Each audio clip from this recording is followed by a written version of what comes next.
জাতিকে হাজার হাজার বার লক্ষ বার এই কথা ঘুরে ঘুরে বলছে, ওয়াউফুল কাইলা, তোমরা ওজন পূর্ণ করো, কমায়ো না।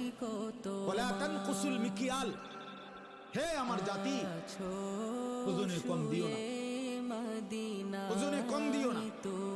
ইন্নী আখাফু আলাইকুম আযাবা ইয়াউমিন আযীম, আমি তোমাদের উপরে এক ভয়ঙ্কর ভয়ঙ্কর আযাবের ভয় পাচ্ছি, তোমাদেরকে আল্লাহ ধ্বংস করে দিবেন। শেষ পর্যন্ত আল্লাহ ধ্বংস করে দিয়েছেন।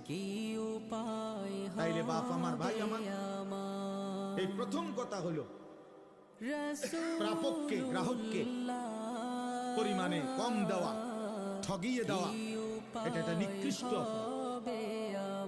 অত্যন্ত বড় একটা জুলুম।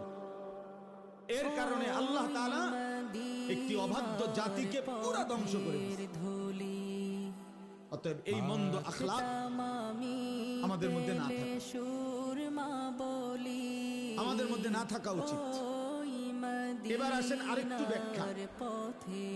তাফসীরের মধ্যে আছে, উলামায়ে কেরাম বলেন, বিশেষ করে ইমাম মালিক রাহমাতুল্লাহ আলাইহি ব্যাখ্যা করেছেন, সব তাফসীরে আছে যে মানুষের উপরে দুইটা হক, একটা আল্লাহর হক, একটা বান্দার হক। এই আল্লাহর হক এবং বান্দার হক উভয়ের ব্যাপারে কোন রকমের কমতি করা, এই পুরাটাই এটা তাতফিফ। কেউ যদি আল্লাহর হক আদায়ে কমতি করে, ঘাটতি